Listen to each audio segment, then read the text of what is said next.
On the news, death toll from Niger state tanker explosion hits 98, 69 injured and 20 shops burnt. FCT Minister Nyesom Wike accuses Rivers Governor Fubara of disregarding Tinubu's peace deal, rules out reconciliation. Donald Trump takes oath of office on Inauguration Day as United States 47th President.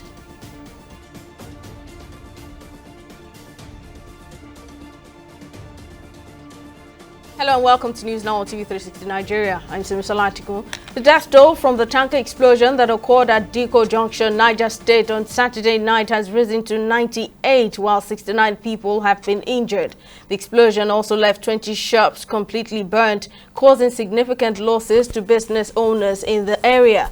In a statement issued by the Director General of the Niger State Emergency Management Agency, Abdullahi Baba Ara, he described the incident as a catastrophic tragedy that has thrown the state into mourning. He also confirmed that rescue operations are ongoing, with emergency responders working tirelessly to ensure that the injured receive adequate medical attention and to recover the bodies of those who lost their lives.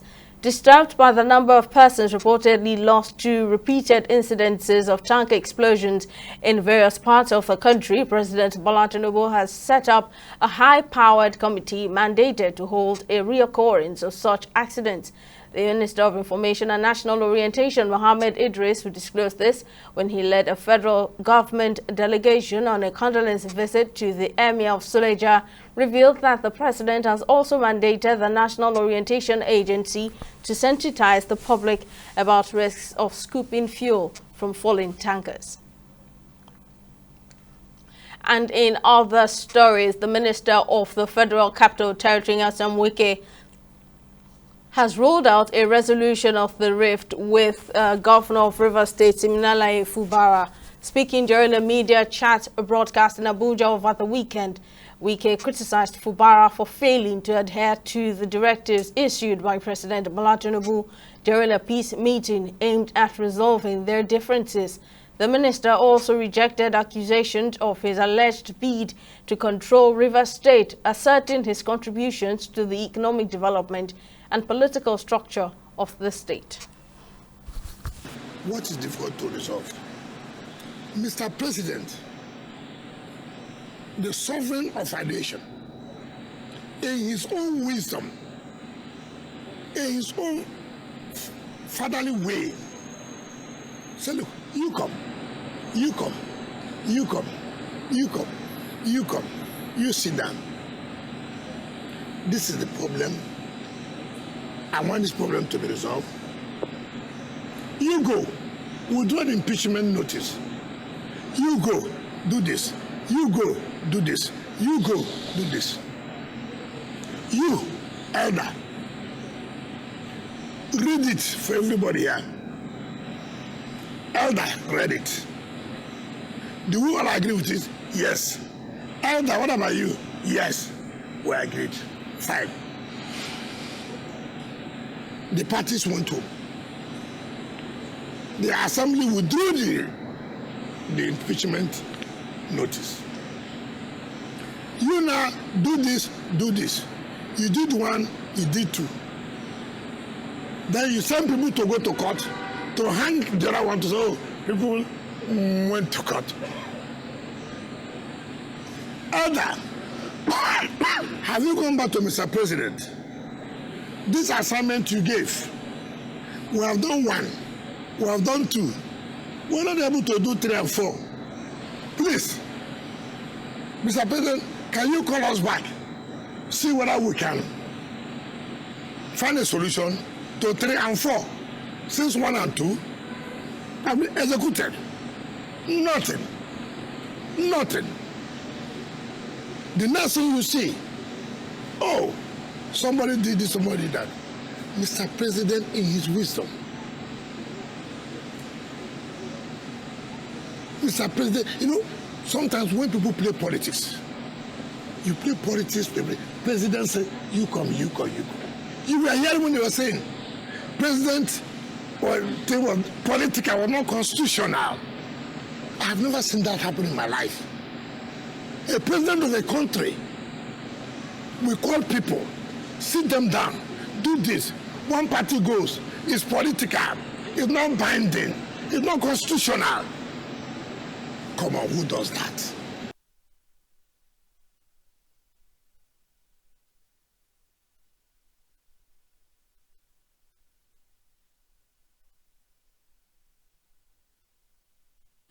Well, let's discuss Wike's stance against a reconciliation with Rivers State Governor Similarly Fubara. Legal expert and political affairs analyst Evans Rufeli joins me on the news. Thank you for your time, sir. Now, are you surprised that Wike has ruled out a resolution of this rift with Rivers State Governor, especially when many believe that the solution to this crisis lies with both men? Wike has shown a very high sense of unrepentance in the case under reference. I mean, he's attributing this to mean that politically that the president called all parties to go withdraw cases and act accordingly. He's saying now that it's Fubara that didn't withdraw cases, whereas it was his own men, the 27 of them who defected. They were the ones who actually didn't withdraw most of the cases that they filed at that time. Now he's turning back to say that it's Fubara that didn't withdraw cases and the rest of that. I think he's not being honest with himself.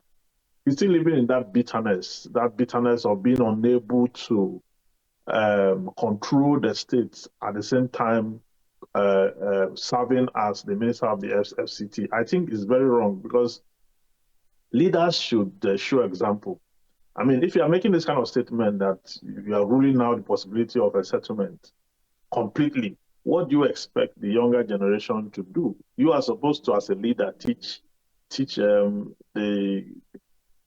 who are coming behind the way of leadership. It is not good leadership to say you cannot forgive and then you cannot reconcile, that once there's dispute, you must remain enemies for life. I don't think it's good morals. There's no morals in that kind of judgment. It's a poor judgment, a judgment that is coming out from vindictive mindset, which cannot in any way lead to any kind of progress in that state. You cannot, withstand and call everybody, shut everybody down to agree to your own propositions at all times. Then once there's a dissenting voice, you rule out the possibility of ever having anything to do with that person again in future. Because indeed you are closing up and you are shutting your political career up. You are fighting with everybody at the same time. It doesn't work like that. He's an experienced politician. I expect him to understand.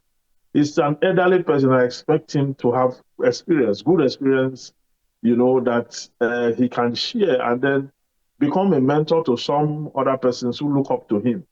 But when you hear this from him, this is quite not what it's supposed to be at all. It's unfortunate. Yeah. So considering how deep this rift has become, do you think that Wike's statement will have any consequences for Fubara's governance and Rivers State politics in general? Of course, he has already said in his mind what he intends to do, that he's not going to ever reconsider his stance. Even though not too long ago, the local government chairman, did considered to certain kind of amicable relationship with the government on seats and the rest of that. But for Wike to be towing a different line entirely, it does not speak well of him and his political career. It does not also speak well of even the government he's serving. Yes, because now he's trying to front that it's because of why disobeyed the president. That's why he's turning it over. That's not the truth, because even the 27 lawmakers, they disobeyed the president's a resolution. What the president asked them to do, the 27 lawmakers didn't do it as well. In fact, they are the ones who didn't withdraw cases at all. Fubara went ahead and, when they withdrew the impeachment notice, he went ahead also and withdrew the cases in court. But the lawmakers retained some cases. And when they came back to a boiling point, they used those cases against Fubara. Just go and check the report, the record, the trajectory of this. I've been doing analysis on this for the past 1 year and on this case for the past 1 year and sometimes I hear myself talking Fubara and Wike. These are two adults that they're out of line, they're out of course. And now what is going on is also the selfish interest of politicians. This has robbed the people of Rivers State a lot, democratically speaking, and they still are not ready to come to terms with themselves so that they can push and project Rivers State forward. This is quite very unfortunate to say the least. Hopefully there's a solution to this rift between Wike and Fubara. Mr. Evans Ufele, we appreciate your contribution. Thank you for your input. Moving on, the Minister of Finance and Coordinating Minister of the Economy, Wale Edun, has identified inflation as the most pressing challenge in stabilizing Nigeria's economy. Speaking during the Senate Committee on Finance review of the ministry's 2025 budget, Edun outlined the government's strategies for addressing inflation and other economic challenges. Our correspondent Folashade Olusegun has details. The provisions of the Finance Ministry's 38.3 billion naira budget proposal are part of its efforts to drive Nigeria's economic recovery and stabilization. During the budget presentation to the Senate Committee on Finance, the Minister of Finance and Coordinating Minister of the Economy, Wale Edun, said rising inflation in Nigeria undermines the impact of economic reforms and hampers progress, making tackling inflation a top priority for the government in 2025 and beyond. He highlighted a series of measures being deployed to tame inflation, including increasing domestic food production and improving food accessibility for Nigerians. It is still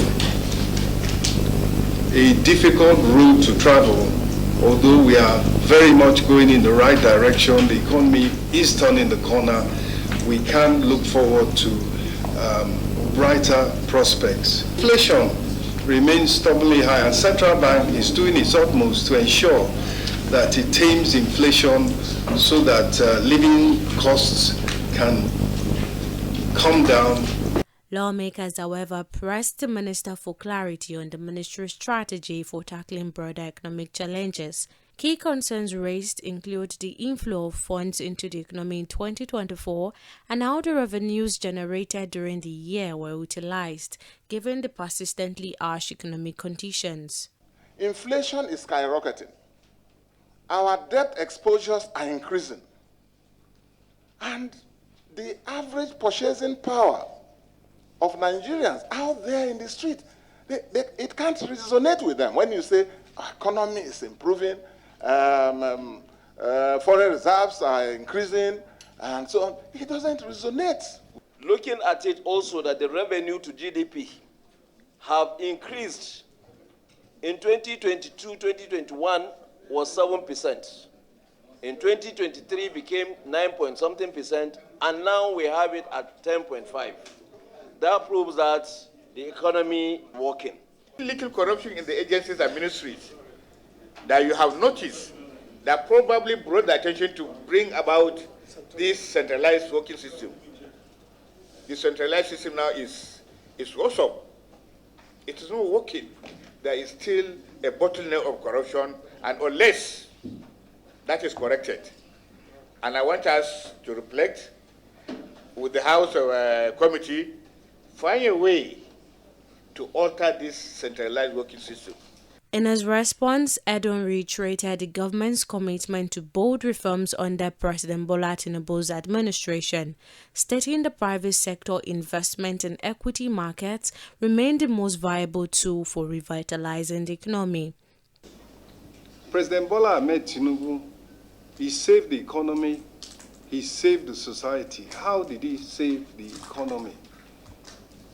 In his time, every penny spent has been earned or has been procured in the financial markets on willing buyer, willing seller terms.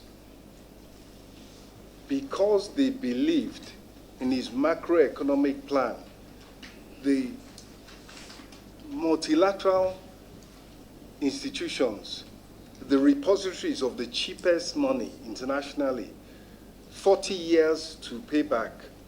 The 38.3 billion naira budget proposal of the ministry was thoroughly scrutinized by the Senate Committee on Finance, and after extensive review, the committee approved the budget. Lawmakers commended the Ministry of Finance, noting that Nigeria's economy has recorded growth from 5% to 10% over the past 3 years, despite persistent challenges.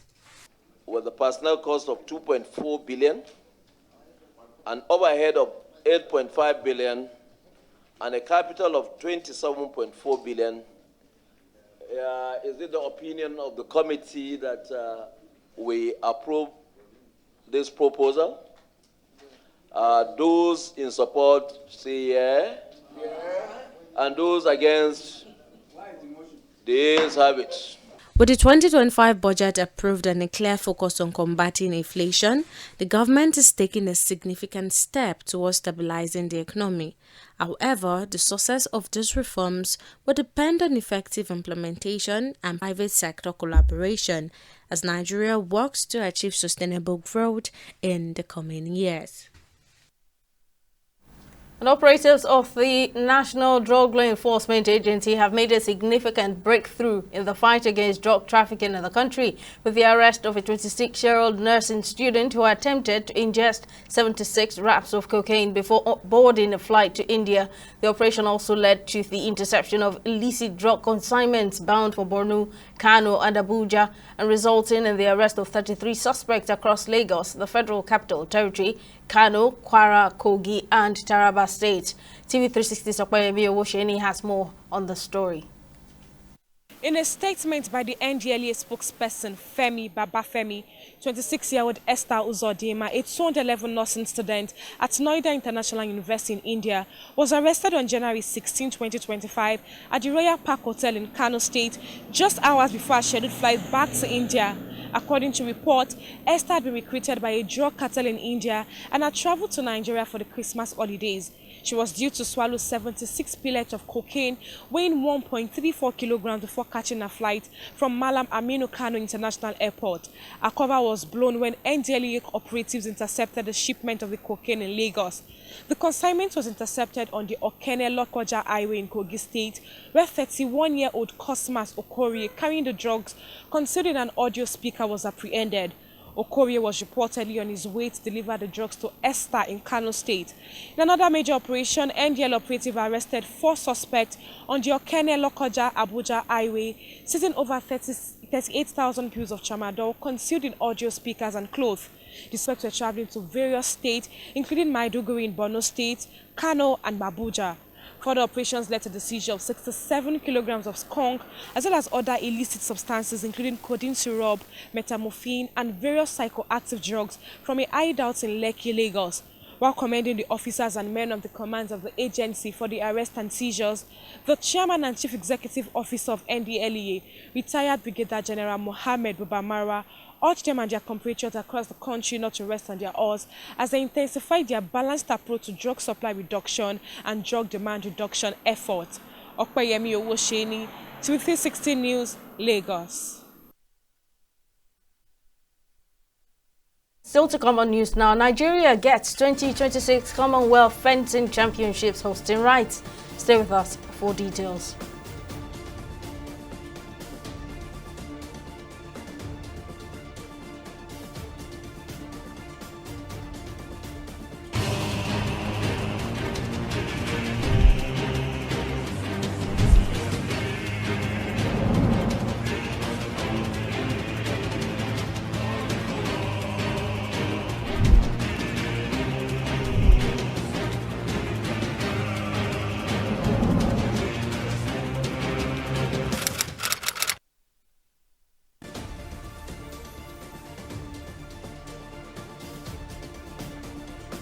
Welcome back. Here's a recap of our top stories. The death toll from the tanker explosion that occurred at Diko Junction, Niger State on Saturday night has risen to 98, while 69 people have been injured. The explosion has also left 20 shops completely burnt, causing significant losses to business owners in the area. In a statement issued by the Director General of the Niger State Emergency Management Agency, Abdullahi Baba Ara, he described the incident as a catastrophic tragedy that has thrown the state into mourning. We also told you that the Minister of the Federal Capital Territory, Nyesom Wike, has ruled out a resolution of the rift with Governor of Rivers State, Siminalayi Fubara. Speaking during a media chat broadcast in Abuja over the weekend, Wike criticized Fubara for failing to adhere to directives issued by President Bola Tinubu during a peace meeting aimed at resolving their differences. The FCT minister also rejected accusations of his alleged bid to control Rivers State, asserting his contributions to the economic development and political structure of the state. And in case you missed any of our news bulletins or for more updates, you can catch us on Limex World TV and AVO TV or log on to our website on www.tv360nigeria.com. You can also follow us on our social media platforms on Twitter, Instagram and YouTube at TV360 Nigeria, or download our mobile app on Google Play Store, Huawei App Gallery and Apple Store. On Facebook, we're at TV360 Online. Hello? Yeah, I found your wallet in front of a supermarket. Meet me at Apple Junction. Yes, I'll be waiting for you. Now we find out. Two of us. Thank you very much, officer. You know, it's surprising that men like you still exist in the police force. Yes, so... Oh, yes. This is just a token of my appreciation. Oh, no, you don't need to do this. We're only doing our job. Thank you very much. God bless you. You're welcome. Now I know police is really my friend. Yes. Friend. Hey. Okay, which came out with this one? I don't understand. You know your problem. You are greedy. I'm a policeman who is doing his job. All forms of corruption in the force. Not in my country. Corruption not in my country.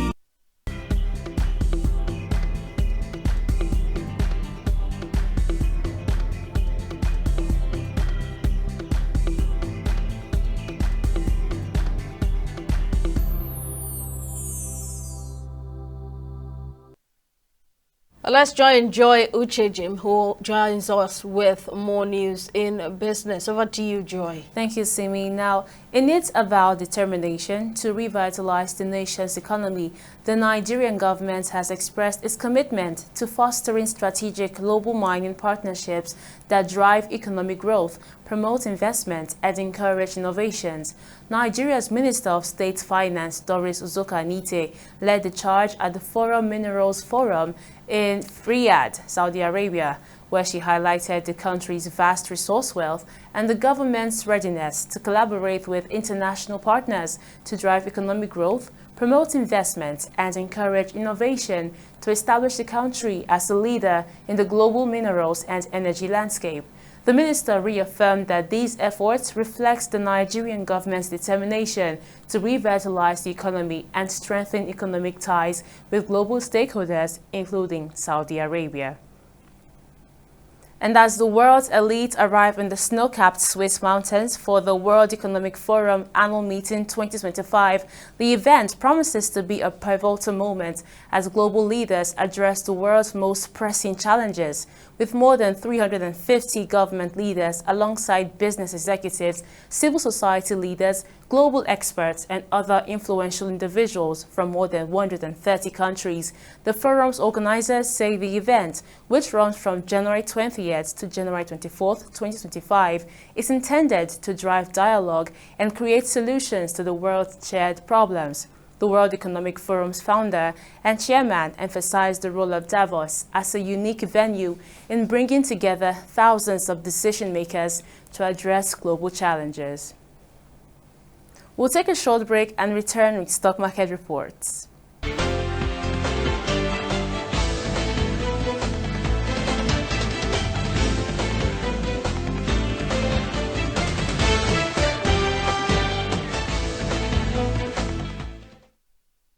Welcome back. Nigeria's equities market recorded a win on the first day of trading this week, increasing slightly by 0.02%, all thanks to investors that bought shares of SCOA Nigeria and WAPIC Insurance, among others. Caverton Offshore Support Group clinched the top position on the gainers chart for the second trading day in a row, with 10% share price appreciation, closing at ₦2.42 per share, followed by WAPIC Insurance. Now, by the end of Monday's trading on the Nigerian Stock Exchange, 353 million shares worth 7.9 billion naira changed hands across 13,891 deals. Now, taking a look at our global equities, the dollar drifted lower and global stocks were cautiously positive on Monday as investors awaited a flurry of policy announcements during the first hours of Donald Trump's second presidency and either rate hike in Japan at the end of the week. Meanwhile, the UK's FTSE and Japan's Nikkei were unaffected by this and closed on a bullish note,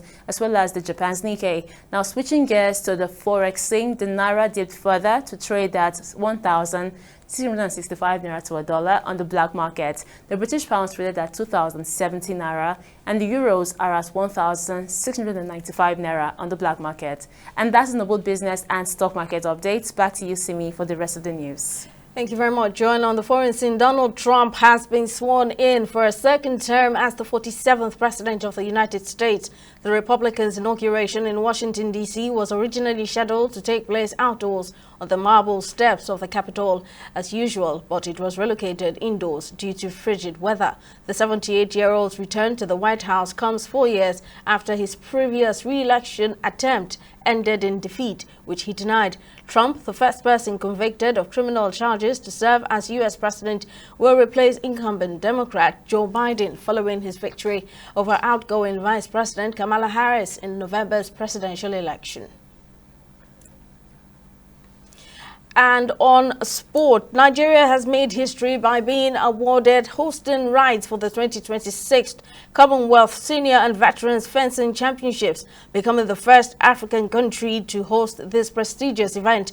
The Commonwealth Fencing Federation conditionally approved Nigeria's bid with certain conditions to be met for the 2026 tournament. This achievement follows Nigeria's successful hosting of the Fencing World Cup last year, the first time a sub-Saharan African country hosted such an event. Over 10 countries participated in the World Cup hosted by Charterhouse Lagos, with Egypt and Saudi Arabia dominating. And Udinese coach Costa Rongic says the club's atmosphere is still very good despite the betting scandal involving Super Eagles goalkeeper Maduka Okoye as they prepare for the clash against Como in Senegalia. The 25-year-old goalkeeper is currently under the Udine Public Prosecutor's Office over suspicious betting patterns surrounding a yellow card he received during a Serie A match against Lazio in March 2024. The goalkeeper's legal representatives have dismissed the allegations as baseless, maintaining that they lack substantial evidence. Well, that's it on News Now. Thank you very much for watching. We'll see you again next time.